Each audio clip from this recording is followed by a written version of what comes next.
بسم اللہ الرحمن الرحیم۔ السلام علیکم ورحمۃ اللہ وبرکاتہ۔ بھیم سنگھ نے کہا، آپ تاج و تخت کے دشمن ہیں اور آپ انسان پر انسان کی حکومت کے قائل نہیں، لیکن جب تک کوئی حکومت نہ ہو ملک میں امن کیسے رہ سکتا ہے؟ محمد بن قاسم نے جواب دیا، اگر استبداد کا ڈنڈا مظلوم کی آواز اس کے گلے سے نہ نکلنے دے تو اس کا مطلب یہ نہیں کہ ملک میں امن قائم ہو گیا۔ میں تمہیں پہلے بتا چکا ہوں کہ ہم دنیا پر انسانوں کا قانون نہیں بلکہ خدا کا قانون چاہتے ہیں۔ بھیم سنگھ نے جواب دیا، قانون خواہ کوئی ہو، اسے نافذ کرنے والا بہرحال کوئی انسان ہوگا، اور وہ راجا اور بادشاہ نہ بھی کہلائے تو وہ بھی حکمراں ضرور ہوگا، اور جب تک دنیا میں سرکش لوگ موجود ہیں ایسے قانون کی حفاظت طاقت کے ڈنڈے کے بغیر ممکن نہیں۔ محمد بن قاسم نے کہا، یہ درست ہے، لیکن اس قانون کا پہلا مطالبہ یہ ہے کہ اسے نافذ کرنے والی جماعت صالحین کی جماعت ہو۔ جب تک ہم صالحین کی جماعت سے تعلق رکھیں گے خدا اپنے قانون کی حفاظت کا کام ہم سے لے لے گا۔ اگر تمہارے ملک سے کوئی قوم صالحین کی جماعت بن جائے تو اس قانون کے نفاذ کی ذمہ داری وہ سنبھال لے گی، لیکن طاقت کا ڈنڈا اسے اپنے اقتدار کی حفاظت کے لیے نہیں بلکہ اس قانون کی حفاظت کے لیے استعمال کرنے کی اجازت ہوگی۔ مسلمانوں کے امیر اور دوسری اقوام کے بادشاہوں میں یہ فرق ہے کہ وہ طاقت کا ڈنڈا ظالم کے خلاف مظلوم کی اعانت کے لیے کام میں لاتے ہیں، اور بادشاہ اسے فقط اپنے دائمی تسلط کے لیے استعمال کرتے ہیں۔ بھیم سنگھ نے کچھ دیر سوچنے کے بعد سوال کیا، تو کیا مجھے بھی ان لوگوں کے ساتھ واپس جانے کی اجازت ہوگی؟ میں شاید پہلے بھی کہہ چکا ہوں کہ تم تندرست ہونے کے بعد جب چاہو جا سکتے ہو۔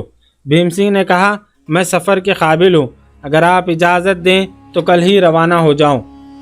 ابھی تمہارے زخم ٹھیک نہیں ہوئے، لیکن اگر تم کل ہی جانا چاہتے ہو تو میں تمہیں نہیں روکوں گا۔ بھیم سنگھ نے پھر تھوڑی دیر سوچنے کے بعد بولا، لیکن آپ کو شاید معلوم نہ ہو، میں سندھ کے سیناپتی کا لڑکا ہوں، اور میرا واپس جا کر فوج کے ساتھ شامل ہو جانا آپ کے لیے خطرناک ہو سکتا ہے۔ اس لیے اگر آپ مجھے چھوڑنے سے پہلے مجھ سے یہ وعدہ لینا چاہتے ہیں کہ میں دوبارہ آپ کے مقابلے پر نہ ہوں تو میں اس شرط یہ جانے کے لیے تیار نہیں۔ میں نے تم کو ایسا وعدہ کرنے کے لیے نہیں کہا۔ ہاں، میں تم سے فقط ایک بات کہوں گا، تم راجہ داہر کو میرا یہ پیغام پہنچا دو کہ اب اورور ہم سے دور نہیں۔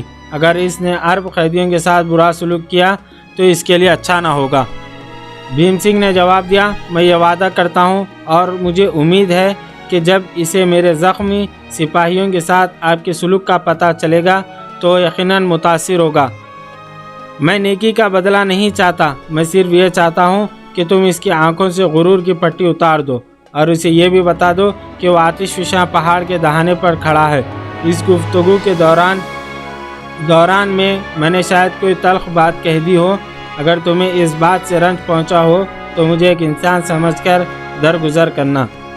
محمد بن قاسم یہ کہہ کر خیمے سے باہر نکل آیا۔ بھیم سنگھ بار بار اپنے دل میں یہ کہہ رہا تھا، تم انسان نہیں، دیوتا ہو۔ محمد بن قاسم چند دن بعد فوج دیبل سے چند میل کے فاصلے پر پڑاؤ ڈال چکی تھی۔ چند دن بعد محمد بن قاسم کی فوج دیبل سے چند میل کے فاصلے پر پڑاؤ ڈال چکی تھی۔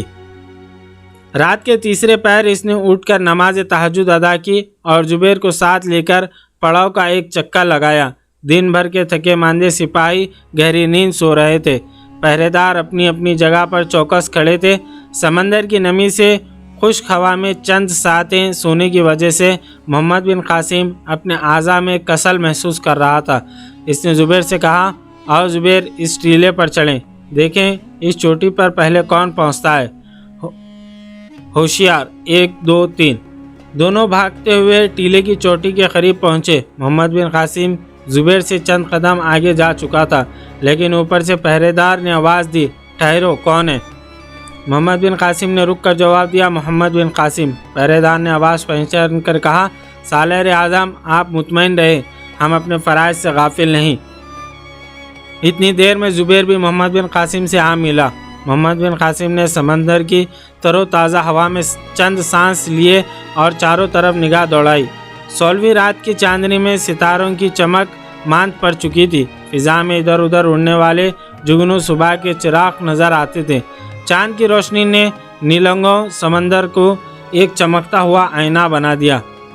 मशरिक से सुबह का सितारा नमूदार हुआ। मोहम्मद बिन कासिम ने जुबैर की तरफ देखा और कहा, जुबैर देखो ये सितारा किस कदर अहम है, लेकिन इसकी ज़िंदगी मुख्तसर है। ये दुनिया को हर सुबह आफताब की आमद का पैगाम देने के बाद रूपोश हो जाता है, बल्कि यूँ कहना चाहिए कि सूरज के चेहरे से तारीख का नकाब उलटकर अपने चेहरे पर डाल लेता है, लेकिन इसके बावजूद इसे अहमियत हासिल है, दूसरे सितारों को हासिल नहीं। अगर ये भी दूसरे सितारों की तरह तमाम रात चमकता तो हमारी निगाहों में इसका रुतबा इस कदर बुलंद न होता। हम तमाम रात आसमान पर करोड़ों सितारे देखते हैं, लेकिन ये सितारा हमारे लिए इन सब से ज़्यादा जाज़िब तवज्जो है। आम सितारों की मौत व हयात हमारे लिए कोई मायने नहीं रखती, बिल्कुल इन इंसानों की तरह जो दुनिया में चंद साल एक बेमकसद ज़िंदगी बसर करने के बाद मर जाते हैं और दुनिया को अपनी मौत व हयात का मफ़हूम बताने से कासिर रहते हैं। ज़ुबैर, मुझे इस सितारे की ज़िंदगी पर रश्क आता है। इसकी ज़िंदगी जिस कदर मुख्तसर है, इस कदर इसका मकसद बुलंद है। देखो ये दुनिया को मुखातिब करके कह रहा है कि मेरी आर्जी ज़िंदगी पर इजहार तासुफ़ ना करो। कुदरत ने मुझे सूरज का एलची बनाकर भेजा और मैं अपना फ़र्ज़ पूरा करके जा रहा हूँ। काश मैं भी इस मुल्क में आफताब इस्लाम के तुलू होने से पहले सुबह के सितारे का फ़र्ज़ अदा कर सकूं। ज़ुबैर मोहम्मद बिन कासिम की तरफ बगौर देख रहा था। इसके चेहरे पर एक बच्चे की सी मासूमियत, चांद की सी दिलफरेबी, सूरज का सा जलाल और सुबह के सितारे की सी रानाई और पाकिज़गी थी। चंद कदम के फासले पर एक पहरेदार ने आवाज़ दी, ठहरो, कौन है? नीचे से जवाब आया, मैं साद हूँ। मोहम्मद बिन कासिम ने चंद कदम आगे बढ़कर उसे सिंधी लिबास में टीले पर चढ़ते हुए देखकर पहरेदारों से कहा, इसे मेरी तरफ आने दो। मोहम्मद बिन कासिम ने चंद कदम आगे बढ़कर इसे सिंधी लिबास में टीले पर चढ़ते देखकर पहरेदारों से कहा, इसे मेरी तरफ आने दो। साद ने टीले पर पड़ाव की तरफ उतरना चाहा, लेकिन पहरेदार ने उसका रास्ता रोकते हुए मोहम्मद बिन कासिम की तरफ इशारा किया और कहा, पहले इस तरफ जाओ। साद ने बेपरवाही से जवाब दिया, नहीं, मैं सिपाही सालार को देखे बगैर किसी से बात करने के लिए तैयार नहीं। मोहम्मद बिन कासिम ने आवाज़ दी, साद, मैं इधर हूँ। साद ने चौंक कर मोहम्मद बिन कासिम की तरफ देखा और आगे बढ़ा। मोहम्मद बिन कासिम ने सवाल किया, कहो क्या खबर लाए हो? साद ने जवाब दिया, देवल की हिफाजत करने वाली फ़ौज की तादाद 50,000 के करीब है। मेरा ख्याल है कि वो सिंध के बाकी शहरों से मज़ीद कमक के इंतज़ार में किला बंद होकर लड़ने की कोशिश करेंगे। मोहम्मद बिन कासिम ने कहा, क्या यह मुमकिन है कि अगर हम इस जगह 2-3 दिन क़याम करें तो वो शहर से पेशकदमी करके हम पर हमला कर दें? साद ने जवाब दिया, इस बात के कोई आसार नहीं। वो लस बेला का पहाड़ी इलाका फ़तेह हो जाने के बाद नाहमवार ज़मीन पर लड़ना अपने लिए मुफीद ख्याल नहीं करते। मोहम्मद बिन कासिम ने कहा, तो हमें किसी ताख़ीर के बगैर पेशकदमी कर देनी चाहिए। देवल के मुहासरे को 5 दिन गुजर चुके थे। इस दौरान में मोहम्मद बिन कासिम की फ़ौज ने दबावों की मदद से मुतअद्दिद बार शहर की फसील पर चढ़ने की कोशिश की, लेकिन इसे कामयाबी ना हुई। लकड़ी के दबावे जब शहर पनाह के करीब पहुँचते, राजा के सिपाही इन पर जलता हुआ तेल उंडेल देते और मुसलमानों के आग के शोलों में पीछे हटना पड़ता। मोहम्मद बिन कासिम अपने साथ एक बहुत बड़ी मंजीख लाया था, जिसे 500 आदमी खींचते थे। इस मंजीख का नाम उरूस मशहूर हो चुका था। पहाड़ी रास्ते के नशे व फराज का ख्याल करते हुए उरूस को समंदर के रास्ते देवल के करीब लाकर खुश्की पर उतार दिया गया और मुहासरे के 5 दिन मोहम्मद बिन कासिम के सिपाही इसे निकल कर शहर पनाह के सामने ले आए। इससे कबल छोटी छोटी मंजीखें शहर की फसील को चंद मुकामात से कमज़ोर कर चुकी थी। शहर के सिपाही उरूस की गैर मामूली जसामत से इसकी अहमियत का अंदाज़ा लगा चुके थे। शाम से पहले उरूस से चंद वज़नी पत्थर शहर में फेंके गए और राजा ये महसूस किया کہ دیوبل کی مضبوط فصیل زیادہ عرصہ اس مہیب ہتھیار کے سامنے نہ ٹھہر سکے گی۔ چھٹے روز صبح محمد بن قاسم نے عروس کی مدد سے شہر پر سنگ باری شروع کی۔ شہر کے درمیان ایک مندر کے بلند کلش پر ایک سرخ رنگ کا جھنڈا لہرا رہا تھا۔ مندر کے کلش کی طرح یہ جھنڈا بھی تمام جھنڈوں سے اونچا تھا۔ محمد بن قاسم کو اس جھنڈے کی اہمیت کا احساس ہوا اور ایک روایت کے مطابق دیوبل کے گورنر کے ہاتھوں ستائے ہوئے ایک برہمن نے شہر سے فرار ہو کر محمد بن قاسم کو اطلاع دی کہ جب تک یہ جھنڈا نہیں گرتا شہر کے لوگ ہمت نہیں ہاریں گے۔ محمد بن قاسم کو منجنیق کے استعمال میں غیر معمولی مہارت تھی، چنانچہ اس نے عروس کا رخ درست کر کے سپاہیوں کو پتھر پھینکنے کا حکم دیا۔ بھاری پتھر کی ضرب نے کلش کے ٹکڑے اڑا دیے اور اس کے ساتھ سرخ جھنڈا بھی نیچے آ رہا۔ اس کلش کے مسمار ہونے اور جھنڈے کے گرنے سے راجا کو تو ہم پرست سپاہیوں کے حوصلے ٹوٹ گئے، تاہم انہوں نے شام تک مسلمانوں کی فوج کو قلعے کے قریب نہ پھٹکنے دیا۔ شام کے دھند میں فصیل کے تیر اندازوں کی مدافعت کمزور ہونے لگی۔ محمد بن قاسم نے ایک فیصلہ کن حملہ کیا اور اس کے سپاہی اللہ اکبر کا نعرہ لگاتے ہوئے دبابوں، سیڑھیوں اور کمندوں کی مدد سے قلعے کی دیوار پر چڑھنے لگے۔ راجا کی فوج نے رات کے تیسرے پہر تک مقابلہ کیا، لیکن اتنی دیر میں مسلمانوں کی فوج کے سینکڑوں سپاہی فصیل پر چڑھ چکے تھے اور منجنیق کی سنگ باری کی بدولت قلعے کی دیوار بھی ایک مقام سے ٹوٹ چکی تھی۔ راجا داہر نے حالت کی نزاکت کا احساس کرتے ہی شہر کا مشرقی دروازہ کھلوا دیا اور ہاتھیوں کی مدد سے فوج کے لیے راستہ صاف کرتا ہوا باہر نکل گیا۔ مسلمان شہر پناہ کے چاروں طرف منقسم ہونے کی وجہ سے دروازے پر مؤثر مزاحمت نہ کر سکے۔ ہاتھی مشرق دروازے کے سامنے ان کے مورچے توڑتے ہوئے آگے نکل گئے اور ان کے پیچھے راجا کے 30,000 فوجی لڑتی بھرتی نکل گئی۔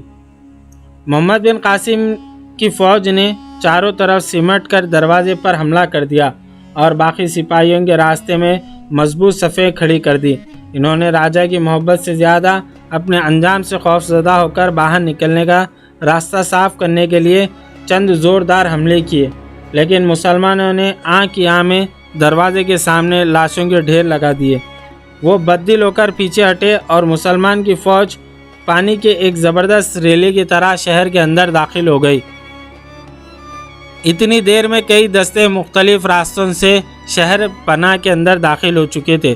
راجا کی بچی کچی فوج نے چاروں اطراف سے اللہ اکبر کے نعرے سن کر ہتھیار ڈال دیے۔ محمد بن قاسم نے اپنی فوج کے ساتھ دیوبل کے گورنر کے محل میں صبح کی نماز ادا کی اور طلوع آفتاب کے وقت دیوبل کے دہشت زدہ باشندے اپنے مکانوں کی چھتوں پر کھڑے ہو کر فاتح افواج کے 17 سالہ سپہ سالار کا جلوس دیکھ رہے تھے۔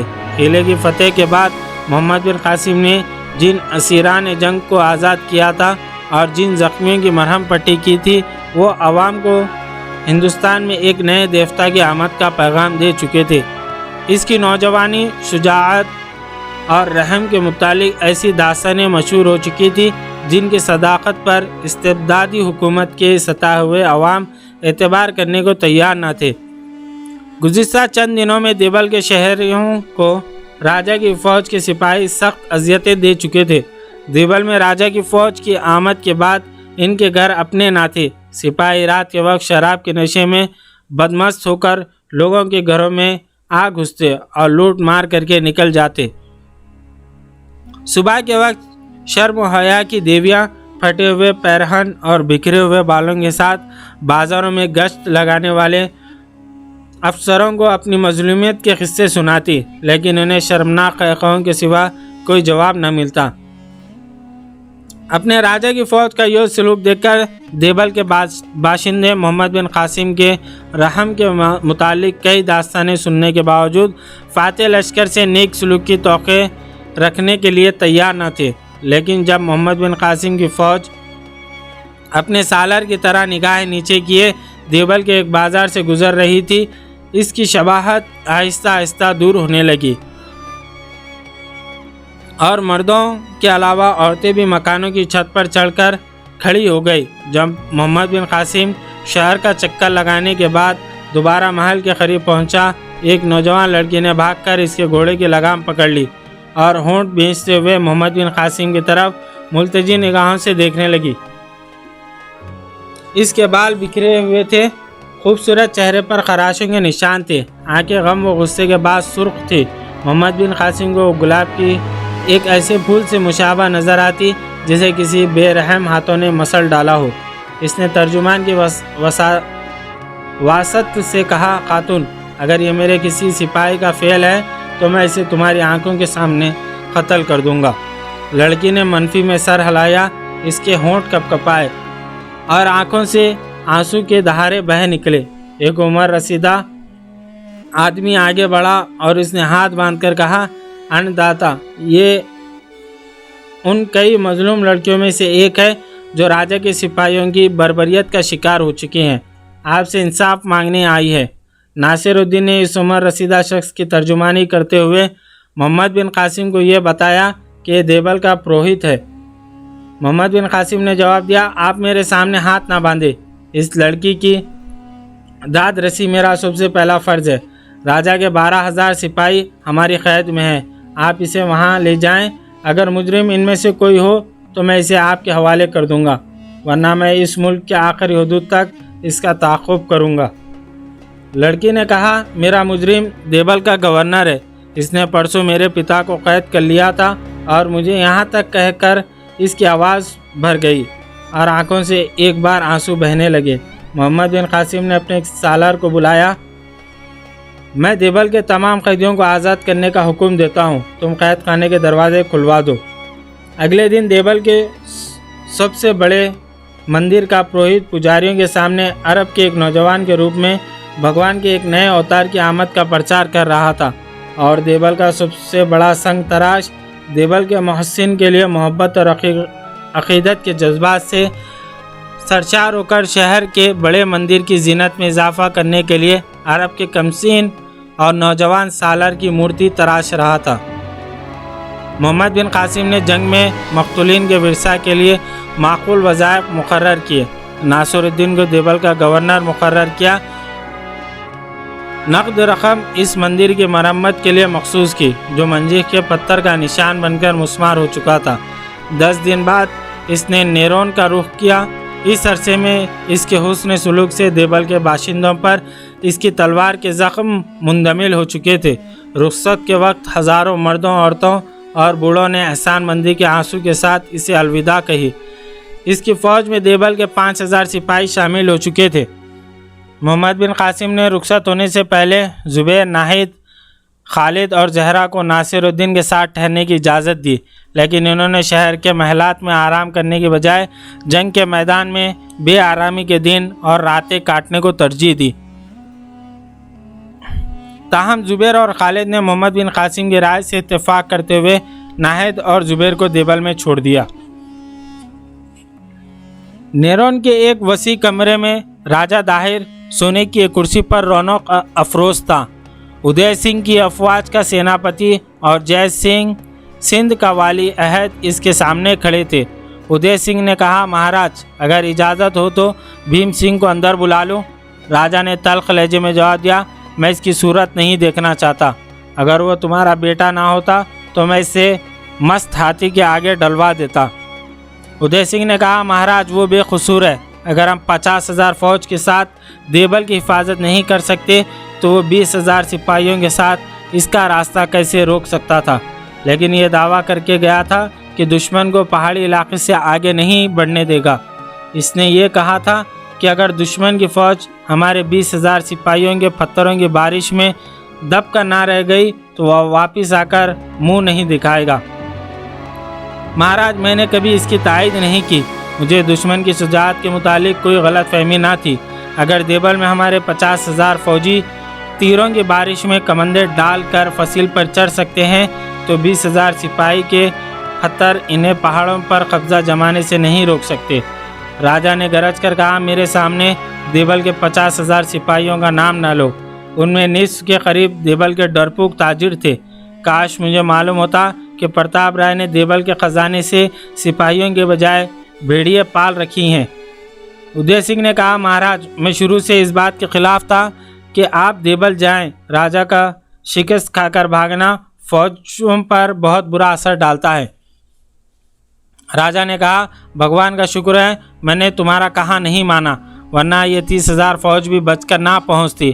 ادے سنگھ نے کہا مہاراج اگر آپ بھاگنے میں جلد بازی سے کام نہ لیتے تو راجکمار جے سنگھ نے ادے سنگھ کا فقرہ پورا نہ ہونے دیا اور چلا کر کہا ادے سنگھ ہوش میں آ کر بات کرو۔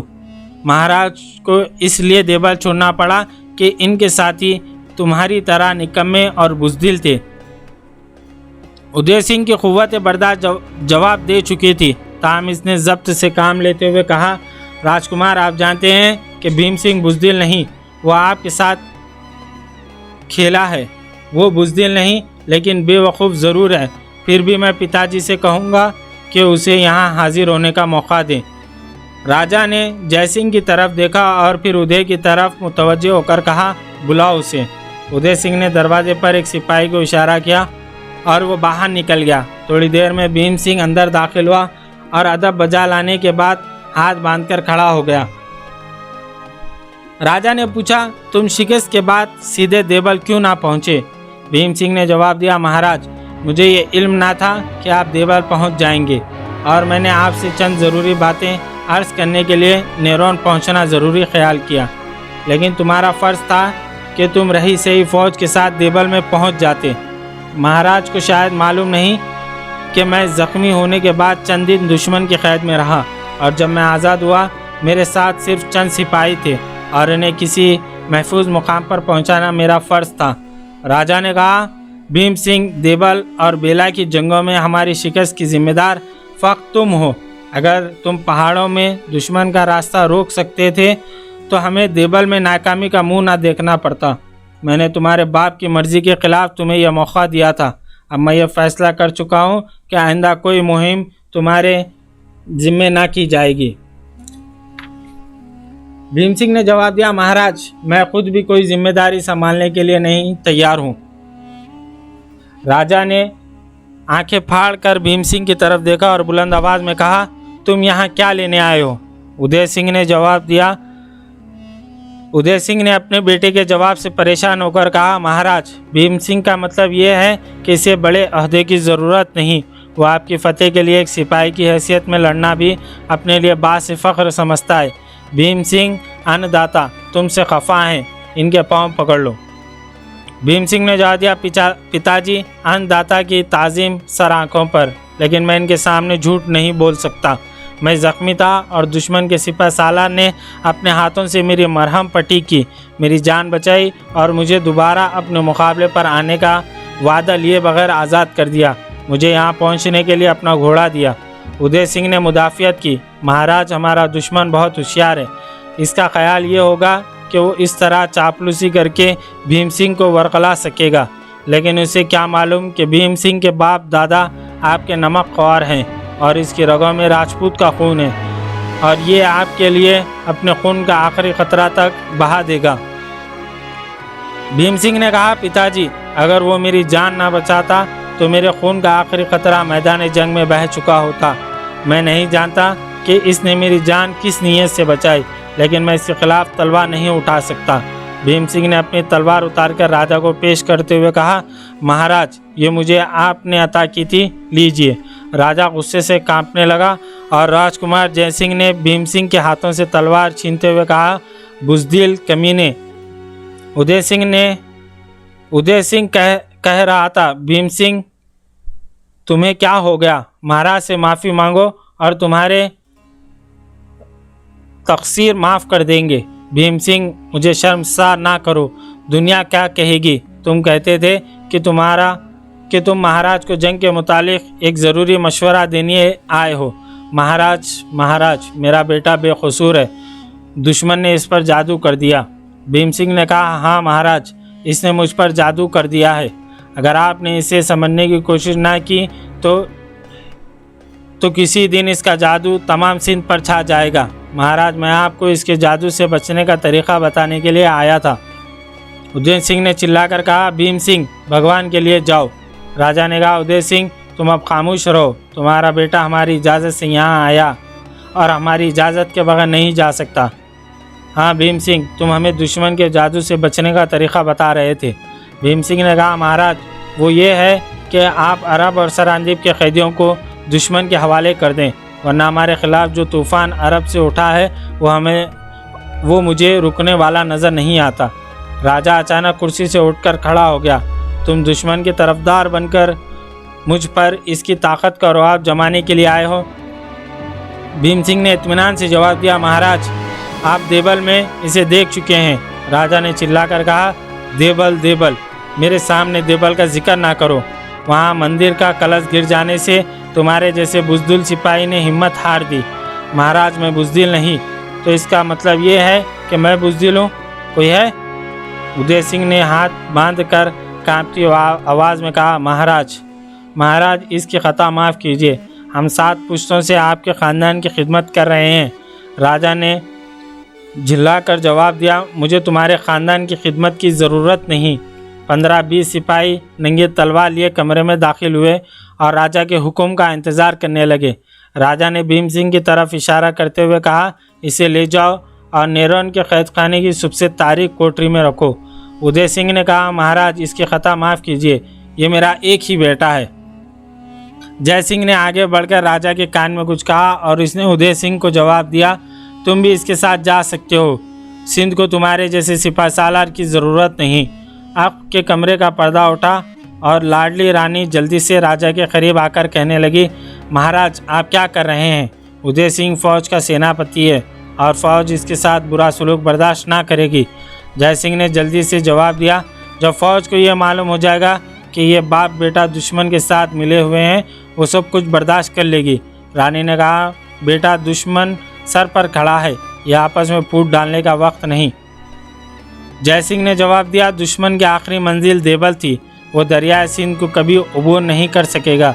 पिताजी आप फिक्र न करें, चंद दिनों में मुल्तान से लेकर खनूज तक तमाम फ़ौज, राजा और सरदारी हमारी मदद के लिए पहुंच जाएगी और हम दुश्मन को ऐसी शिकस्त देंगे जो इसके ख्वाब और ख्याल में भी ना होगी। मेरा ये मशवरा है कि इन दोनों को यहाँ रखने के बजाय अरोवर भेज दिया जाए। सिपाहियों क्या देखते हो, तुमने महाराज का हुक्म नहीं सुना, इन्हें ले जाओ। सिपाही आगे बढ़े। उदय सिंह ने इन्हें हाथ के इशारे से रोकते हुए अपनी तलवार उतार दी और जय सिंह से मुखातिब होकर कहा, ये लीजिए, ये सेनापति की तलवार है। मुझे दुश्मन पर सिंध की फ़ौज की फतेह से ज़्यादा किसी और बात की ख्वाहिश नहीं। जय सिंह ने इसके हाथ से तलवार पकड़ने के बजाय छीनते हुए कहा, फतेह के लिए हमें तुम्हारी दुआओं की ज़रूरत नहीं। शाम के वक्त उदय सिंह और भीम सिंह चंद सिपाहियों की हिरासत में अरवर का रुख कर रहे थे। नीरोन के मंदिर में फ़ौज के नए सेनापति जय सिंह की फतेह के लिए दुआएं हो रही थी। राजा के हुक्म के मुताबिक भीम सिंह और उदय सिंह को अरवर के कैद खाने की एक ज़मीन दोज कोठरी में बंद किया गया। इस कोठरी में एक कैदी पहले ही मौजूद था। इसने 2 नए कैदियों को देखते ही टूटी फूटी सिंधी ज़बान में कहा, जग तंग है, ताहम हम तीनों गुजारा कर सकते हैं। तुम कौन हो और यहाँ कैसे आए? भीम सिंह और उदय सिंह ने जवाब देने के बजाय तारीकी में आंखें फाड़ फाड़ कर कैदी को देखने की कोशिश की। कैदी ने कहा, शायद आप मुझे नहीं देख सकते, लेकिन आप बहुत जल्द तारीकी में देखने के आदी हो जाएंगे। बैठ जाइए, आप थके हुए मालूम होते हैं और अगर मैं गलती नहीं करता तो आप दोनों शायद बाप बेटा हैं। उदय सिंह और भीम सिंह तारीकी में हाथ फैलाकर संभल कर पाँव उठाते हुए आगे बढ़े और एक दीवार के साथ टेक लगाकर बैठ गए। कैदी ने फिर कहा, मालूम होता है कि आप भी मेरी तरह बेगुनाह हैं। माफ़ करना, शायद आपको मेरी बातें नागवार महसूस हों, लेकिन कई महीनों से मैंने किसी इंसान से बात नहीं की, इसलिए आपको देखकर मेरे दिल में अपनी आप बीती सुनाने और आपकी सुनने की ख्वाहिश का पैदा होना एक कुदरती अमर है। मैं इब्तदाई 6 महीने इस तहखाने से ऊपर एक कुशादा कमरे में था। वहाँ मेरे साथ आपके मुल्क के 6 और कैदी थे। मैंने आपकी ज़ुबान इन्हीं से सीखी थी। अगर आप मुझे इस ज़बान पर उबूर हासिल नहीं हुआ, फिर भी मुझे यकीन है कि मैं अपना मतलब बयान कर सकता हूँ। आप मेरा मतलब समझते हैं ना? भीम सिंह ने कहा, तुम अच्छी खासी सिंधी जानते हो। कैदी ने भीम सिंह की मुतज्जस निगाहें देखकर कहा, शायद आप मुझे अभी तक अच्छी तरह नहीं देख सके, मैं करीब आ जाता हूँ। कैदी ने एक कोने से उठकर भीम सिंह के करीब बैठते हुए कहा, हाँ अब आप मुझे देख सकेंगे। मैं अरब का एक मुसलमान हूँ, आपको मेरा करीब बैठना नागवार तो नहीं। भीम सिंह ने कहा, तुम अरब हो, लेकिन अरब के कैदी तो ब्राह्मण आबाद में थे। कैदी ने जवाब दिया, वो कोई और होंगे, मैं शुरू से इस कैदी में हूँ। उदय सिंह ने पूछा, तुम सरांदीप से आए थे और तुम्हारे जहाज़ देबल के करीब डूबा था, तुम्हारा नाम अबुल हसन है। कैदी ने जल्दी से जवाब दिया, डूबा नहीं, डुबोया गया था। और वहाँ आप ब्राह्मण आबाद के अरब कैदियों के मुतालिक कुछ कह रहे थे, वो इस मुल्क में कैसे आए? मेरे जहाज़ से तो सिर्फ 4 आदमी बचे थे, 2 ज़ख्मी थे, वो देबल से अरवर तक पहुँचने से पहले ही जाँ बहक हो गए। तीसरा जिसके ज़ख्म मामूली थे, वो मेरे साथ इस कैद खाने में मर गया था। भीम सिंह ने जवाब दिया, तुम्हारे जहाज़ के बाद सरांदीप से 2 और जहाज़ आए थे, देबल के गवर्नर ने इन्हें भी कैद कर लिया था। वो यहाँ क्या लेने आए थे? भीम सिंह ने जवाब दिया, वो सरांदीप से अपने मुल्क जा रहे थे। आप उनमें से किसी का नाम जानते हैं? उन जहाज़ों के कप्तान को मैं जानता हूँ, इसका नाम ज़ुबैर है और वो आज़ाद हो चुका है। ज़ुबैर, सरांदीप में इस नाम का कोई अरब न था, वो शायद किसी और के जहाज़ से आए होंगे। भीम सिंह ने कहा, ज़ुबैर को बसरा के हाकिम ने अरब की बेवा औरतों और लावारिस बच्चों के लाने के लिए सरांदीप भेजा था। कैदी ने बेताब सा होकर कहा, औरतें और बच्चे, आपने इनमें से किसी का नाम जानते हैं? उनमें से एक नौजवान का नाम खालिद है, लेकिन वो कैदी में नहीं। खालिद, मेरा बेटा, वो कहाँ है? वो इस वक्त देबल में होगा। देबल में? वो वहाँ क्या करता है? सच कहो, तुमने इसे देखा? मैंने उसे लस बेला में मुसलमानों के साथ देखा था, वो अब देबल की फतेह कर चुके हैं। इस तरह यहाँ पर 17वीं किस्त अपने अख्ताम को पहुँची। इंशाअल्लाह कल हम इसी वक्त आपकी खिदमत में 18वीं किस्त लेकर हाजिर होंगे। जज़ाकल्लाहु खैर।